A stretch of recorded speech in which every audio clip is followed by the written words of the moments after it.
नमस्कार साथियों, मेरा नाम रुपेश है। मैं यहाँ इंग्लिश के फैकल्टी हूँ और मैं आपको आज यहाँ पे पढ़ाने आया हूँ कॉमन एरर्स के बारे में।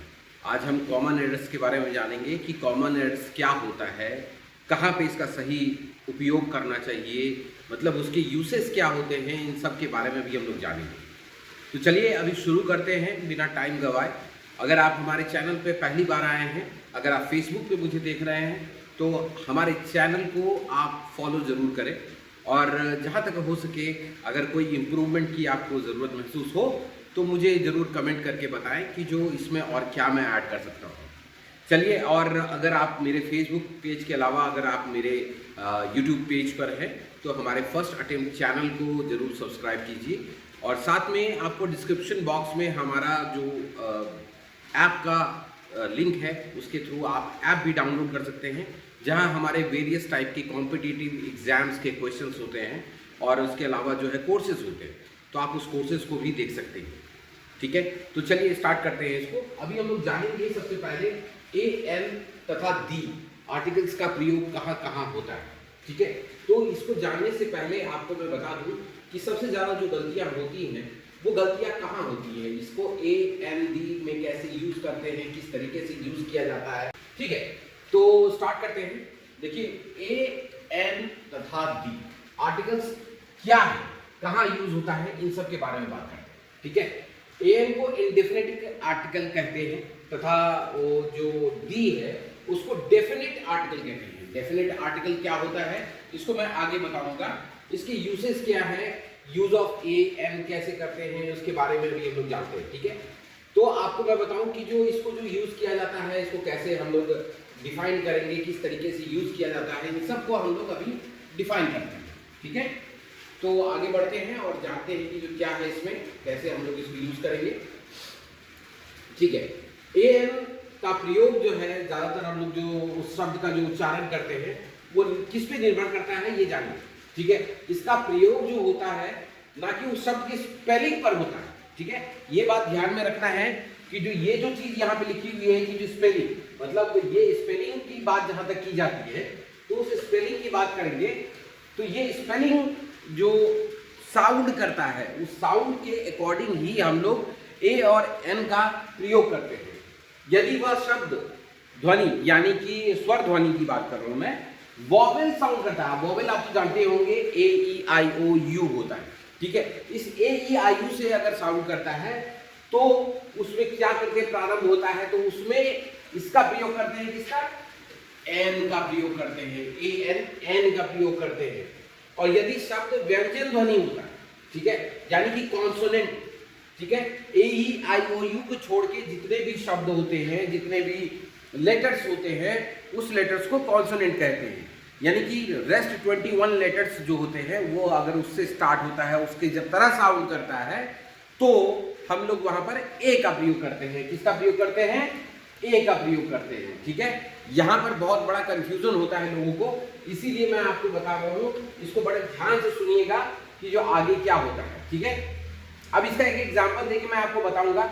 ये जैसे कि मैंने आपको बता भी दिया अभी कि जो स्वर वर्ण क्या होता है और व्यंजन वर्ण क्या होता है, तो अभी आपको मैं इसी के बारे में जानकारी दूंगा। ठीक है, कि कैसे ये पढ़ाया जाता है, किस तरीके से ये होता है। ठीक है, स्वर वर्ण यानी कि वॉवेल्स, वॉवेल्स जो साउंड करता है वो इसको आप ये ओ आ ई इसको हिंदी में बोलेंगे, वैसे ए ई आई ओ यू। ठीक है, यहां पर ए ई आई ओ यू। ठीक है, ये जो 5 लेटर्स है, इस 5 लेटर का साउंड अगर आता है, साउंड भी अगर कर रहा है तो भी वहां पर एन का यूज करते हैं। जैसे for example, he is an honest man, honest, O sound कर रहा है वहां पर, ओ। ठीक है, ये आप देख रहे हैं ओ। ठीक है, ऑनेस्ट मैन। अब यहीं पर एक और एग्जाम्पल है, he is a one eyed man. ठीक है, आप देखिए ये एग्जाम्पल देख रहे हैं आप, he is a one eyed man. ठीक है, तो ये वन आइड मैन का मतलब ये होता है कि ये वन यानी कि वॉ साउंड कर रहा है, वॉ साउंड कर रहा है, मतलब ये कॉन्सोनेंट है। अब आ गया है हमारे सामने यूज ऑफ दी। ठीक है, दी का यूज कैसे होगा, दी के यूज के बारे में अभी हम लोग जानेंगे।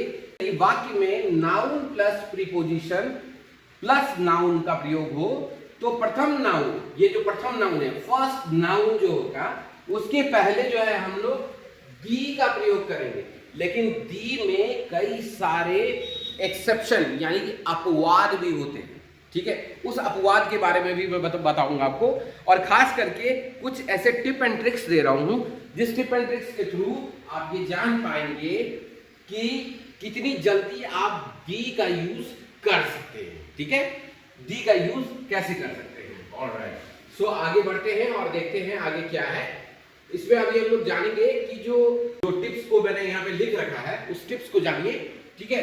पर्वत श्रेणी यानी कि रेंज ऑफ माउंटेन्स जो होंगे, रेंज ऑफ माउंटेन्स का मतलब कैसे होगा, ठीक है। हिमालयाज जो है रेंज ऑफ माउंटेन्स है, मतलब कई सारे अगर मैं बोलूंगा बहुत सारे पहाड़ों का संगम जो है वो हिमालय है, ठीक है। तो द हिमालयाज कहलाता है वहां पर। इसके पहले क्या लगेगा, इसके पहले द लगेगा, द, ठीक है, द हिमालयाज, ठीक है।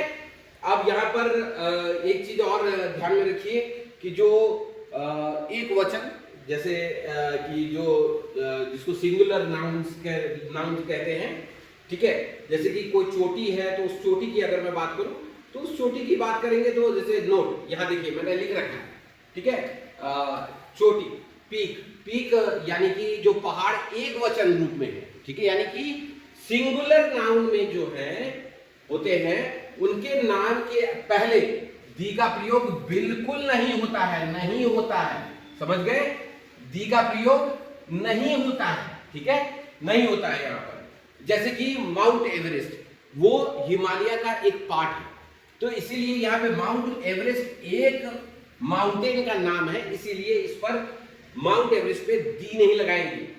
तो जैसे यहाँ माउंट आबू भी लिखा हुआ है, ठीक है, माउंट आबू में भी दी नहीं लगाएंगे। उसके बाद स्नो डाउन, यहाँ पे जो स्नो डाउन देख रहे हैं आप, ये स्नो डाउन जो है ये भी एक माउंटेन का नाम है, इसके आगे आप दी नहीं लगाएंगे, राइट। चलिए आगे बढ़ते हैं और जानते हैं कि जो आगे और क्या क्या हम लोग सीख सकते हैं, क्या सारे टिप मिल सकते हैं आपको, ठीक है। चलिए अब यहाँ पर देखिए अगला पॉइंट जो मैंने यहाँ पे नोट कराया है वो है द्वीप समूह यानी ग्रुप ऑफ आइलैंड, ठीक है। आप चाहे इंग्लिश मीडियम के स्टूडेंट हो चाहे आप हिंदी मीडियम के स्टूडेंट हो, लेकिन आपको मैं ये बता दूं अगर आप बचपन से भी पढ़ते आ रहे होंगे तो ये सारे सिली मिस्टेक्स ये सिली मिस्टेक्स जो है ना कई लोग करते हैं, ठीक है। तो ये सिली मिस्टेक्स करना नहीं है, इससे कैसे बचें इसके बारे में जानें। ये हर एक कंपटीशन में इस तरह के क्वेश्चन पूछे जाते हैं, ठीक है। तो इस कंपटीशन के एग्जाम के लिए तैयार अगर आपको होना है तो उसके लिए ये सारे टिप्स जो है आपके लिए बहुत जरूरी है। तो द्वीप समूह यानी ग्रुप ऑफ आइलैंड के नामों के पहले हम दी का प्रयोग करते हैं, ठीक है। हम लोग वहां पर दी का प्रयोग करते हैं, जैसे द वेस्ट इंडीज, ठीक है। यहाँ पर जैसे मैंने एक एग्जांपल के लिए लिख रखा है द वेस्ट इंडीज, ठीक है। इसी तरीके से और जितने भी ग्रुप ऑफ आइलैंड्स होंगे उस ग्रुप ऑफ आइलैंड्स के आगे हम लोग दी लगाएंगे, राइट। ओके, फिर वही बात आ जाती है यहाँ पर कि अगर देखेंगे आप तो यहाँ पर भी द्वीप में जो एक वचन यानी कि सिंगुलर नाउन, सिंगुलर में जो है उसके आगे में हम लोग जो है इस दी का प्रयोग नहीं करेंगे। क्या करेंगे, नो मीन्स नो, ठीक है, नहीं करेंगे। ओके, चलिए अब आगे बढ़ के देखते हैं और क्या क्या हो सकता है इसमें, ठीक है। जैसे एग्जांपल के लिए यहाँ पे एग्जांपल भी मैंने सेट कर रखा है, जैसे आप देख रहे हैं कि सुमात्रा, जावा, सिसिली ये सारे सिंगल द्वीप हैं, इसीलिए इन सब के आगे हम लोगों ने दी नहीं लगाया है। क्या नहीं लगाया है, दी नहीं लगाया है, ठीक है। ऑलराइट, चलिए अब आगे हम लोग इसमें आगे क्या होगा, अब देखिए नदी, ठीक है, नदी हो गया, सागर हो गया, खाड़ी हो गई, मरुभूमि हो गई, ठीक है, जंगल हो गया इत्यादि जो है मतलब एक्सेट्रा, जैसे नदी, सागर, खाड़ी, मरुभूमि हो गया, जंगल हो गया एक्सेट्रा, इनके नामों के पहले जो है ना हम लोग दी का प्रयोग करेंगे, ठीक है। जैसे नदी में द गैंजेस, ठीक है। ऐसे अगर नदी का नाम देखेंगे तो इसके आगे हम लोग दी लगाएंगे। कोई भी अगर सी है उसके आगे दी लगाएंगे, द पैसिफिक ओशियन, ठीक है। कोई भी खाड़ी होगा, द गल्फ कंट्री, ठीक है, आपने द लगाया है यहाँ पे। मरुभूमि, द सहारा, ठीक है। जंगल, ठीक है, कोई जंगल का नाम याद आ रहा हो, जैसे सुंदरबन हो गया, ठीक है, द सुंदरबन, ठीक है। इन सब के आगे हम लोग जो नामों के पहले जो ना हम लोग दी का प्रयोग जरूर करेंगे, ठीक है। अच्छा, अब चलिए आगे बढ़ेंगे और देखेंगे कि जो और क्या इसका प्रोस्पेक्ट बनता है, कैसे हम लोग इसको देखते हैं, किस तरीके से और इसका अच्छे से अच्छे तरीके से समझ सकते हैं, ठीक है। आकाशीय पिंड, ठीक है, हेवनली बॉडीज, मतलब आकाश का जो पिंड होता है उसके बारे में भी हम लोग जानेंगे, ठीक है। तो ये सारे जो केस देख रहे हैं आप, इन सबसे ये समझ लीजिए, ये आपके लिए टिप है, ठीक है। इस टिप के थ्रू आप समझ सकते हैं कि जो आकाशीय पिंड यानी हेवनली बॉडीज जो होते हैं, और जो भी डायरेक्शन होता है, डायरेक्शन मतलब दिशा, ठीक है, डायरेक्शन होता है, जो वस्तु दुनिया में केवल एक हो, एकदम केवल एक हो, ये बहुत लोगों को पता होता है कि जो हाँ दी इसमें लगाते हैं, द सन, ठीक है, ये आप लोग जरूर जानते होंगे, है ना। उसके नाम से पहले जो है दी का प्रयोग होता है, ठीक है, होता है। और चलिए बहुत बढ़िया। अब इसमें भी एक अपवाद है, ठीक है, अपवाद मतलब एक्सेप्शन है, ठीक है। अब एक्सेप्शन क्या है ये जानते हैं। अब यहां पर जो गलती होती है, सब कहेंगे आपने तो पढ़ाया था कि हेवनली बॉडीज में जो है दी का यूज होता है, लेकिन इंग्लिश एक इतना फनी लैंग्वेज है, वो अपने हिसाब से चलता है, ठीक है। अपने हिसाब से कैसे चलता है जरा देखिए, यहां पर आप देख सकते हैं, हेवन के आगे हम लोग जो है ना दी का प्रयोग नहीं कर सकते हैं, हेल के आगे हम लोग दी का प्रयोग नहीं कर सकते हैं। गॉड कहते हैं कि गॉड एक है, हिंदू धर्म में तो कई हजारों गॉड हैं, ठीक है। उसके अलावा कहते हैं इन सब में हम लोग दी का प्रयोग नहीं करते हैं, ठीक है, दी का प्रयोग नहीं करेंगे। और ये हाँ एक और चीज, ये पार्लियामेंट तो बिल्कुल भी मत छोड़िएगा, पार्लियामेंट में हम लोग जो है इनका यूज बिल्कुल ही नहीं करते हैं, ठीक है। पार्लियामेंट हो गया, हेवन हो गया, हेल हो गया, गॉड हो गया, इन सब में इसका यूज नहीं होगा, राइट। चलिए छठा पॉइंट देखते हैं क्या कहता है। बड़े बड़े ग्रंथों, ठीक है, बड़े बड़े ग्रंथों, समाचार पत्रों, ठीक है, यानी कि न्यूज़पेपर, ठीक है, इसके नाम के पहले हम लोग द लगाएंगे। जैसे कि आप एक न्यूज़पेपर जरूर जानते होंगे, द हिंदू, ठीक है, इसमें देखते होंगे आप द हिंदू न्यूज़पेपर में कि जो वो उसमें द लगा हुआ रहता है न्यूज़पेपर के पहले, ठीक है। समाचार हो गया, आप जैसे ग्रंथ हो गया, अब कोई ग्रंथ का नाम आप बताइए, कमेंट में आप कमेंट करके बता सकते हैं कि जो कौन सा ग्रंथ में द लगाना चाहिए, ठीक है, बहुत बढ़िया बहुत बढ़िया। अब आप हम लोग आगे बढ़ते हैं और आगे जानते हैं और क्या क्या इसमें पढ़ाई हो सकती है, ठीक है। सातवां पॉइंट हमें कहता है कि जो ऐतिहासिक इमारत यानी कि हिस्टोरिकल बिल्डिंग जो होते हैं उस पे जो है हम लोग दी का यूज करते हैं, ठीक है। आप जैसे अर्थपूर्ण संस्थान, जो भी स्थान होते हैं अर्थपूर्ण संस्थान, स्थानों के नाम के जैसे the Punjab, the United states, ठीक है, इन सब के आगे हम लोग क्या लगाएंगे, अर्थपूर्ण स्थानों के आगे दी का प्रयोग अवश्य करेंगे, ठीक है। द पंजाब हो गया, जैसे यहाँ पर देखिए the United states of America होता है, द यूनाइटेड स्टेट्स, ठीक है, तो यहाँ पर हम लोग यूज करेंगे इसका, ठीक है। ऑलराइट, चलिए ये आपने 7 पॉइंट तो अब तक जान लिया है। अब आगे हम लोग जानते हैं कि इसमें हमारा क्या क्या है, ठीक है। इसमें आप जैसे देखिए, आप यहाँ देख रहे हैं कि जो प्लेसेस, घटनाएं, जैसे इवेंट्स होता है, ठीक है, इवेंट्स के नामों के पहले जो है ना हम लोग दी का प्रयोग जरूर करते हैं, ठीक है। अब 8वें नंबर पे आते हैं, ये 8वां नंबर हमें क्या कहता है, हवाई जहाज, ठीक है। जैसे कि अब हवाई जहाज का नाम कोई आपको नाम याद आ रहा हो तो बताइए, ठीक है। मैं आपको द एमिरेट्स, ठीक है, एमिरेट्स का नाम मैं आपको बता रहा हूँ। एरोप्लेन्स के आगे जो है ना दी का प्रयोग हम लोग करेंगे, ठीक है। समुद्री जहाज जो शिप्स होते हैं, द टाइटैनिक, नाम सुना ही होगा, द टाइटैनिक, ठीक है। और रेलगाड़ियों के आगे जितने भी ट्रेन होते हैं उसके आगे दी का प्रयोग लगाना ही लगाना है हम लोगों को, ठीक है, अवश्य लगाना है, इट्स अ कंपल्सरी, ऑलराइट। चलिए बहुत बढ़िया। अब आगे चलते हैं और देखते हैं अगला पॉइंट क्या कहता है हमारा। अगला पॉइंट जो हमारा कहता है, 9th पॉइंट कह रहा है कि सुपरलेटिव डिग्री। ठीक है, सुपरलेटिव डिग्री आप ये अभी ट्रिक के रूप में जानिए। मैं सुपरलेटिव डिग्री आपको अगली क्लास में, नेक्स्ट जब भी क्लास होगी उस क्लास में आपको मैं बताऊंगा। ठीक है, अभी ये सुपरलेटिव डिग्री के पहले जो है ना दी का प्रयोग करते हैं। सुपरलेटिव डिग्री का प्रयोग हो गया, उसके बाद हम लोग देखें कंपैरेटिव जो करते हैं। कंपैरेटिव डिग्री जो होता है जिसमें कि कंपेयर किया जाता है। ठीक है, इसमें द बेस्ट, इसका एग्जांपल मैं थोड़ा सा आपको बता दूं, द बेस्ट। ठीक है, अब सुपरलेटिव होता है you are better than him. ठीक है, ऐसे करके होता है। उसमें कंपेयर जब करते हैं उसमें भी हम लोग द का यूज करते हैं। उसके सिलेक्शन में जो है हम लोग द का यूज करते हैं। अब अगर कहीं पे विरोधाभास हो, ठीक है, कॉन्ट्रास्ट, ठीक है, उस जगह वहां पे बोध हो रहा हो, उस जगह पर भी हम लोग दी का प्रयोग करते हैं। क्या, कहां पे, जहां पे कॉन्ट्रास्ट हो रहा हो यानी कि विरोध हो रहा हो, वहां पर भी हम लोग दी का प्रयोग करते हैं। राइट, चलिए ठीक है, बहुत बढ़िया। अब आगे हम लोग बढ़ते हैं। अब देखिए यहाँ पर एक जो मैंने ट्रिक्स बना के रखा है, उस ट्रिक्स के बारे में हम लोग डिस्कस कर लेते हैं।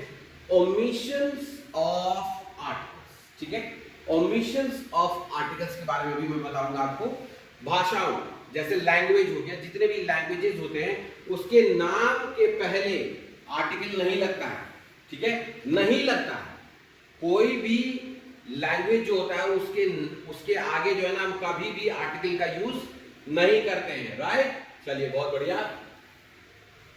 अब हम लोग आगे बढ़ते हैं और इस ट्रिक को आगे बढ़ाते हुए मैं आपको बताता हूं इसमें और क्या क्या है। ठीक है, जैसे कोई सब्जेक्ट होता है, सब्जेक्ट जितने भी होते हैं उसके आगे हम लोग दी का यूज नहीं करेंगे। कोई भी आर्टिकल का यूज इस पर नहीं होता है। चलिए अब देखिए यहाँ पर कोई भी फेस्टिवल्स होता है उसका, और कोई भी जो मतलब सीजन्स होते हैं उसके आगे हम लोग आर्टिकल नहीं लगाते हैं। क्या नहीं लगाते हैं? आर्टिकल नहीं लगाते हैं। ऑलराइट, चलिए अब जैसे एग्जांपल भी मैंने यहाँ पर फिक्स करके रखा हुआ है। I went to Delhi in the Christmas holidays. ठीक है, आप देख सकते हैं कि इसमें मैंने आर्टिकल का यूज नहीं किया है। ठीक है, चलिए अब देखिए दिन तथा महीनों के नाम से पहले आर्टिकल नहीं लगता है। ठीक है, कोई भी दिन हो गया, कोई भी महीना हो गया, उसके आगे हम लोग आर्टिकल नहीं लगाते हैं।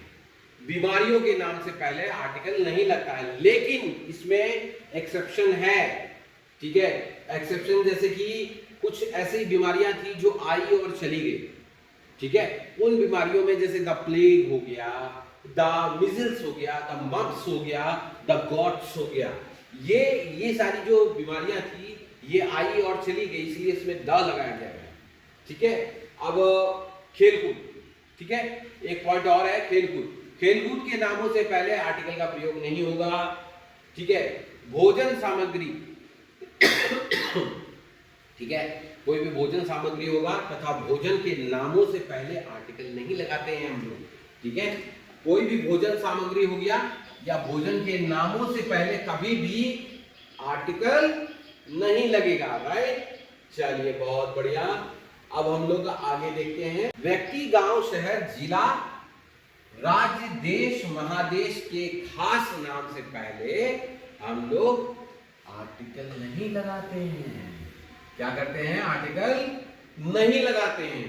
ठीक है, ऑलराइट, चलिए नेक्स्ट टॉपिक हम लोग जो देखेंगे, इसमें जो आप देख रहे हैं 9th नंबर में, ये है मैन। ठीक है, man, woman, life, death, art, science का प्रयोग यदि व्यापक अर्थ में हो तो इनके पहले आर्टिकल का प्रयोग कभी नहीं होगा। इनके पहले आर्टिकल का प्रयोग नहीं होगा। क्या? नहीं होगा। ऑलराइट, चलिए बहुत बढ़िया।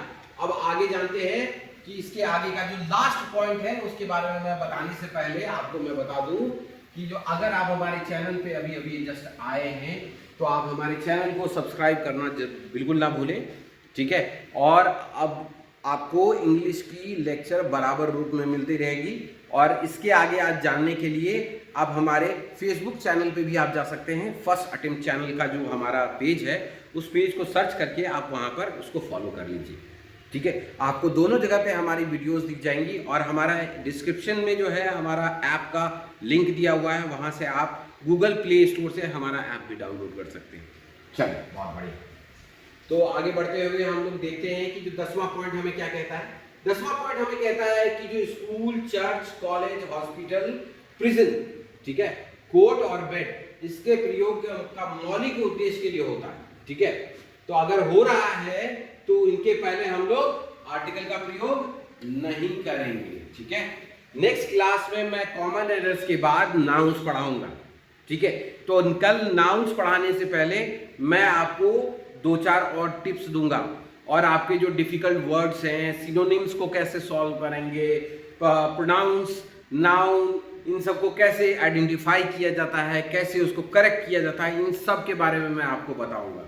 तब तक के लिए खुश रहिए और मुस्कुराते रहिए, और ऑल द बेस्ट।